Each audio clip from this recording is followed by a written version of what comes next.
Suasana baru, Mang Iwan. Yo, di mana kita sekarang, Mang? Di kampung Mang Iwan. Betul. Gimana, Mang, rasanya di kampung saya? Ternyata sama aja rasanya. Ngopi di sono di rumah sama di kampung Mang Iwan. Malah ngebahas rasa kopi. Lagi itu gelas di bawah sama Mamang. Oh iya tuh, ini mah selalu menyertaiku. Allah, menyertaiku. Mulai ya. Aduh, Masih nambah lagi aja. Guys, oke. Assalamualaikum, sampurasun, wilujeng welcome. Selamat datang kembali di YouTube channel Mang Uday TV.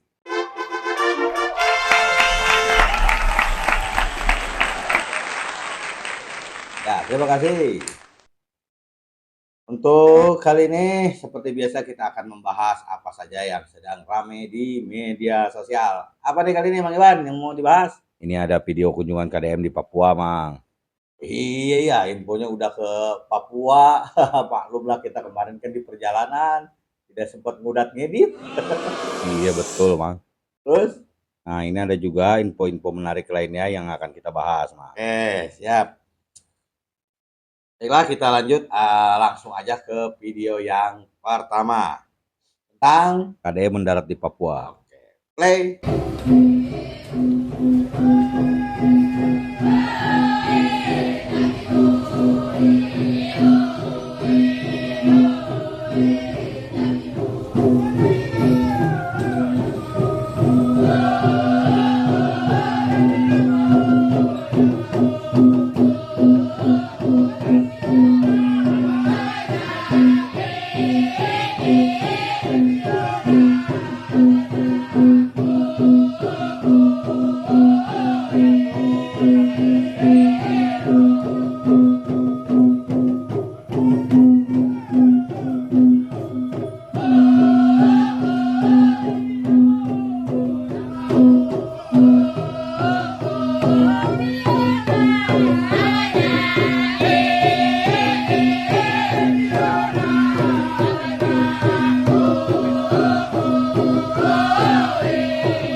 Itu saat baru tiba. Tuh tadi Mang Iwan. Iya, Mang, saat baru mendarat. Ya, baru mendarat di Papua.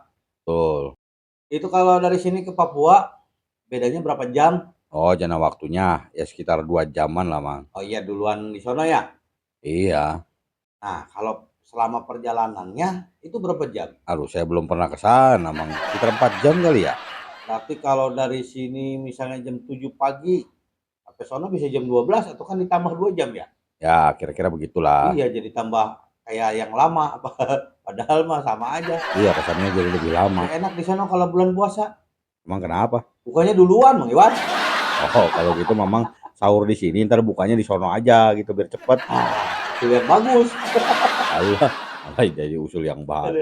Yuk kita lanjut sama penyambutannya. Oke, siap. Play.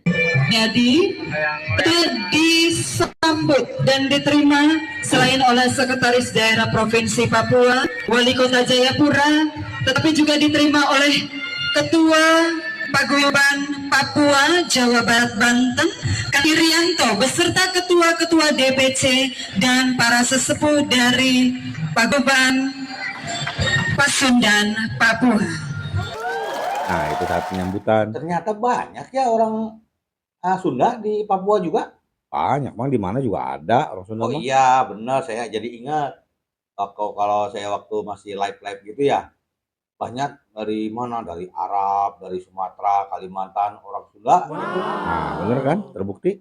Ya, tapi kenapa orang Sunda kalau merantau, istilahnya kalau kata kita mengumbara, kok nggak ketahuan atau nggak nyirikeun ya? Nah, kayak misalnya kalau orang-orang yang lain kan kita tahu nih, wah ini dari sana, ini dari sini gitu. Ya bukan gak nyirikan, tapi gak ketahuan, Mang, kalau dia itu orang Sunda, biasanya gitu. Benar-benar.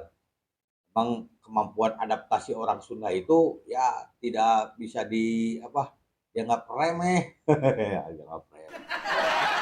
Pokoknya kemampuan adaptasinya itu bagus karena dimanapun beliau berada itu pasti mengikuti kultur. Artinya di mana bumi dipijak, di situ langit dijunjung. Kalau misalnya orang Sunda ada di Sumatera, dia ikut logat Sumatera. Orang Sunda ada di Papua, dia ikut logat Papua, biasanya kayak gitu. Iya, karena lidah orang Sunda itu lentur. Iya, karena kita pun di Bekasi, kita nggak tahu kalau dia orang Sunda sebelum dia ngomong sama saudaranya di telepon. Iya bener, Mang. Kalau dia udah ngobrol sama saudaranya di telepon baru kita tahu, oh orang Sunda. Karena logatnya udah ikut orang sono. Nah, betul. Nah itu, makanya kalau orang Sunda ngumbara, nggak ketahuan kalau dia orang Sunda. Jadi kesannya itu orang Sunda jarang ngumbara, padahal banyak. Banyak lah, Mang, kan suku kedua terbanyak setelah Jawa. Ah iya benar. Suku kedua terbanyak setelah Jawa, ya benar-benar. Ya kan kalau Jawa mah kalau di mana-mana ketahuan dari logatnya, ah ini orang Jawa nih. Kan Sunda ada logatnya juga. Orang Sunda juga ada logatnya, tapi logatnya itu baru kelihatan kalau dia ada di daerah Sunda sendiri. Kalau di daerah luar Sunda nggak ketahuan. Ah jadi ngelantur panjang lebar. Ya lanjut aja lah. Apa ini? Nah, ini ada interaksi KDM dengan warga setempat, Mang. Play. Siapa kakak namanya? Mariela, Cantik sekali. orang Jayapura ini Bapak. Jayapura asli. Iya, Enggros. Dari mana Enggros? Iya. Waduh, penjaga tiket karcis parkir. Iya. Sehat. Punya suami sudah? Sudah Bapak. Punya anak? Punya. Wah, oh, bahagia, senyum manis sekali orang Papua. Iya, orang senyum. Jayapura tuh Bapak. Orang senyum. Jayapura. Orang Jayapura, Bapak. Waduh. Yang punya Di jembatan sini merah. makan pagi sama apa? Di sini. Heeh. Biasa beli baru bawa datang ke pos. Beli apa makan pagi? Biasa nasi kuning. Oh, udah makan nasi kakak? Oh, nggak makan ini, apa namanya, sagu? Itu nanti Papeda? di rumah, papeda di rumah. Di rumah. Kalau di sini makan nasi, berapa Bapak satu KDM bungkus dia. nasi? 10.000 biasa beli di depan. 10.000, beli 30 bungkus Iya, buat makan teman-teman. Sudah. Terima Terima kasih kakak. Terima kasih. Iya. Mudah, mudah. Apa yang mudah? Ya membahagiakan rakyat kecil mah mudah. Ya buktinya tadi cuma sekedar dibelikan apa nasi kuning, mereka sudah bahagia. Nah itu sebenarnya nggak perlu repot-repot, nggak perlu sulit-sulit membahagiakan rakyat kecil mah. Kasih nasi kuning bahagia. Ya, kalau saya mah nggak mau itu nasi kuning. Apa Mamang merasa bukan orang kecil, Mamang orang besar. Ya bukan begitu, Mang. Ya. Saya mah tidak mau nasi kuning, bukan kayak saya merasa besar, bukan. Ya, terus kenapa? Karena saya pengennya lontong sayur. Ih, lontong sayur nawar dia. Dasar nggak tahu diri dikasih nawar. Udah, lanjut. Nah, berikut ini ada orang yang sering nyebut Bapak Aing anjay kan, Mang. Oh iya itu, gimana ceritanya? Akhirnya kedeteksi, Mang, sama Bapak Aing. Nah, kan ketuaan lagi. Nah Tahuan. itu. Mau main kan? Oke, play. KTM, jam. KTM, jam. Nah, jadilah manusia, ya. KTM, kamu jadi manusia ya, biar bisa memanusiakan manusia. Akhirnya KDM datang juga, nongol nih KDM. KDM nongol juga KDM nongol juga tuh. Pak Sugeng yang baik hati, saya paham Bapak berasal dari Kebumen, baru pindah ke Sidomulih Pangandaran tahun 2025. Perpisahan dengan istri adalah hal yang terberat dalam hidup. Tapi sebagai seorang laki-laki, Bapak harus bisa melewati itu.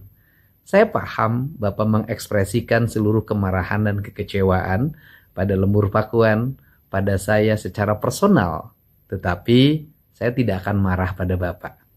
Saya ingin membantu menyelesaikan problem Bapak. Dinas Kesehatan Provinsi Jawa Barat melalui Rumah Sakit Cisarua yang merupakan rumah sakit Provinsi Jawa Barat sudah berkomunikasi dengan pimpinan kecamatan dan rencana akan menyebut Bapak ke rumah kalau diizinkan oleh keluarganya. Semoga dengan nanti dirawat di Cisarua, Bapak bisa kembali hidup dengan tenang, menatap masa depan penuh harapan. Salam hormat untuk Bapak dan keluarga. Mana tuh, Mang? Luar biasa lagi aja ini Mang Iwan. Luar biasa lagi. Ya setelah kemarin, siapa yang kemarin yang orang Kalimantan ya sudah menyebut beliau itu penipu ya, itu malah dibantu. Sekarang pun begitu, sudah dibilang anjay masih dibantu, malah dibantu berobat. Mana nggak luar biasa? Iya bener, Mang. Tapi kabarnya udah dijemput katanya itu dari rumahnya ke rumah sakit. Oh iya, Bawa. coba Oh, digas lah. kan ya, play. Saya mengucapkan terima kasih pada jajaran Dinas Kesehatan Provinsi Jawa Barat, RSJ Waras Asih Cisarua, Provinsi Jawa Barat yang telah menjemput Pak Sugeng ke rumahnya dan membawa ke rumah sakit Cisarua. Semoga Pak Sugeng dengan perawatan yang dilakukan oleh Pemprov Jabar bisa kembali pulih, beraktivitas biasa, lepas dari berbagai beban psikologi yang selama ini dia alami akibat perceraian dengan istrinya dan berbagai problem hidup yang dialaminya. Pak Sugeng ini adalah warga Kebumen yang tahun 2025 pindah ke Sidomulih Pangandaran. Nuhun Pak Sugeng lekas sembuh ya. Nanti saya tengok di Cisarua. Oh, Mang. Gimana, Mang? Jadi walaupun Bapak Aing lagi di Papua, tetap dia bisa istilahnya berbuat sesuatu untuk yang ada di daerahnya gitu, Jawa Barat. Betul. Dan ternyata ya seperti itu ya, Bang Iwan. Nah iya, Mang, ternyata ya ada gangguan lah. Iya, jadi terkadang kita itu cepat mudah menghakimi tanpa tahu sebabnya. Nah, justru Bapak Aing di saat ada yang menghina, bukannya langsung marah-marah, melaporkan atau bagaimana. Dicari tahu dulu apa ini penyebabnya. Nah, apa itu penyebab? Dan ngasih solusinya. Itu. Tapi tetap aja salah kata si Dorna mah. Aing kiranya KDM ke Papua gitu. Hain lagi dia ikut-ikutan. Kayaknya mah diajak kali ke sono dia.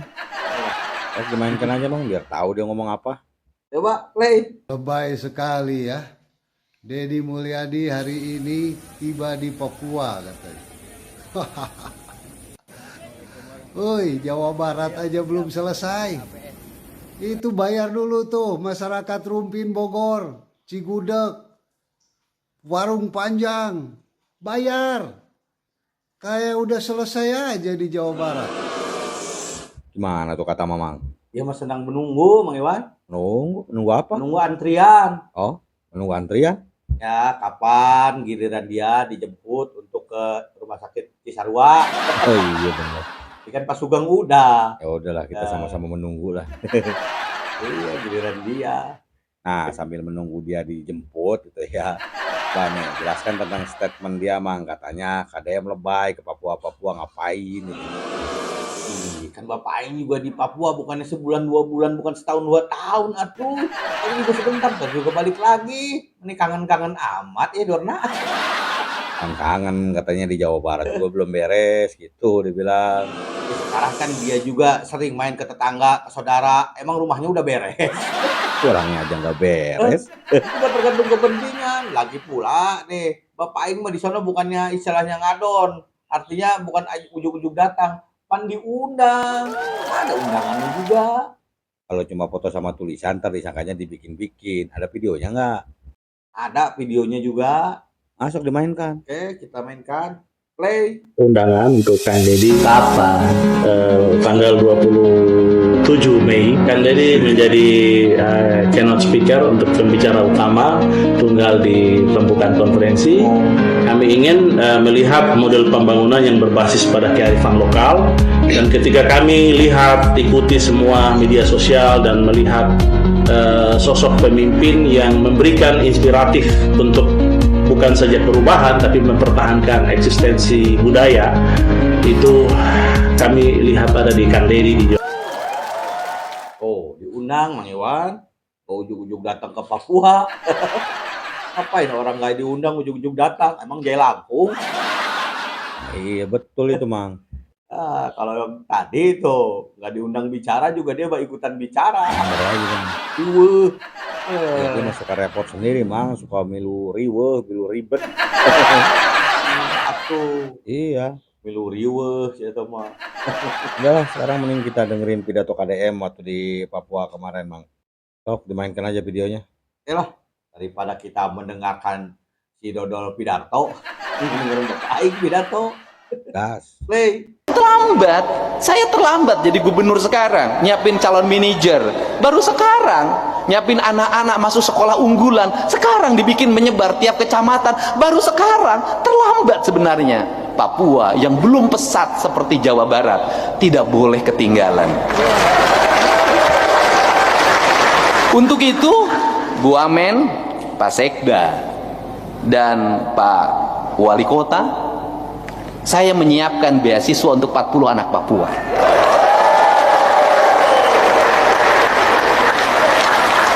Silahkan kuliah di Bandung, biaya hidupnya kami tanggung sampai dia selesai. Luar biasa lagi aja Mang Iwan. Kali ini apa yang luar biasa, Mang? Ya kan 40 anak dari Papua untuk menerima beasiswa di Jawa Barat.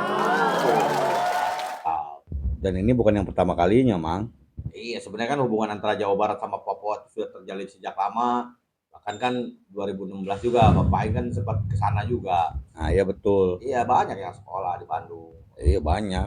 Kalau ada yang pakai Sunda, itu juga Papua. Tapi dia lupa bahasa Papua. Kelamaan di Sunda. Oh iya, bobotoh juga dia. Aduh. Nah, saya juga sempat dengar pidato yang satu lagi itu cuman audionya kurang bagus jadi nggak saya ambil. Itu ngebahas tentang yang dulunya punya kontrakan banyak, terus akhirnya kontrakan jadi sedikit, dan orang yang jualan di depan rumah akhirnya jadi pemilik rumah yang dia tempati dulu. Nah, Apa ini maknanya ini maksudnya? ya ini sebenarnya sebuah satir gitu, sindiran untuk tanah Papua.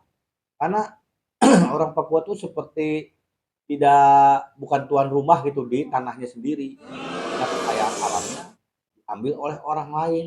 Mereka di situ seolah-olah hanya sebagai pekerja gitu. Oh iya betul. Nah, itu. Jadi dialihkannya ke masalah kontrakan. Bisaan Bapak Ing malah.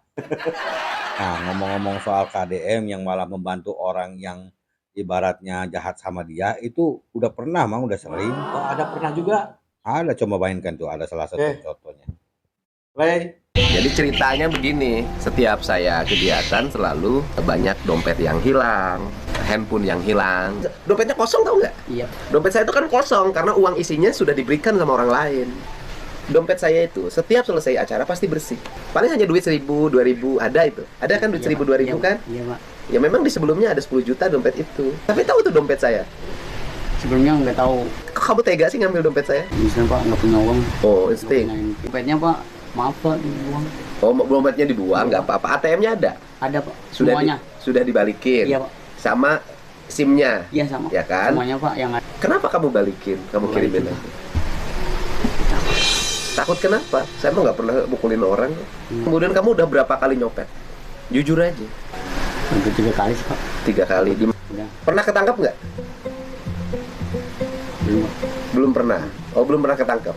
Jagoan dong kamu belum pernah ketangkap. Saya titipin dulu di pesantren 2 bulan. Mau nggak? Hah? Biar insting nyopet kamu hilang. Saya titipin di pesantren, 1 kebiasaan minum arak kamu supaya hilang. Iya Pak. 2 kebiasaan nyopet kamu hilang. Minimal 2 bulan kamu bisa normal. Setelah itu kamu kerja. Iya. Ya udah, kamu ke orang tua dulu, boleh kamu pulang. Iya, Pak. Kamu nanti saya minta alamatnya, kemudian nanti saya jemput. Kamu saya perbaiki. Iya Pak. Karena tugas saya adalah bukan menghukum kamu, tapi memperbaiki kamu. Ini nitip buat orang tua kamu. Iya. Ambil aja. Saya bukan ngasih ke kamu, saya kasih orang tua kamu yang jompo. Iya. Ya, pegang, kasihin. Salam dari saya, uangnya buat beli beras. Orang tuamu selama kamu saya urus biar kamu sadar, orang tuanya saya bantu sampai kamu pulang nanti bisa kerja normal. Ya, Makasih Pak. ya itu bisa cukup untuk 1 bulan. Ya, Makasih Pak. udah nggak apa-apa. Wawanyanan itu ya. Iya, Mang, bener. Iya. Berani-beraninya nyopet dompet Bapak Ing. Nah, anehnya bukan ditangkap atau dilaporkan, malah mau dibantu ke pesantren. Ini luar biasa lagi aja. Sebelumnya yang di Kalimantan yang ngatain Bapak Ing penipu malah dibantu. Terus Pak Sugeng yang ngatain Bapak Aing anjay malah dibantu ke rumah sakit. Nah, ini di pesantrenkeun coba. Iya, Mang, kurang apa coba? Kalau kita mah istilahnya digitu-gitu. Yang udah jelas pasti marah-marah, ya kan? Terus ya kalau nggak ngelaporkan, kalau nggak menjemput paksa. Ya betul itu. Apalagi punya kuasa, tapi Bapak Aing mah nggak gitu. Udah dijahatin masih mau nolong. Iya. Tok malah sebagai penutup, ada nggak kata-kata buat Bapak Aing? Ya untuk Bapak Aing terus semangat, sehat selalu, jaga kesehatan. Dan satu yang belum istilahnya apa namanya, menjadi unek-unek di saya, Mang Iwan. Apa unek-unek Mamang? Kapan kira-kira giliran si Dorna dijemput ke Cisarua? Oh iya, kapan kira-kira ya Mang? Ya nanti setelah Pak Sugeng selesai, Dorna menunggu giliran.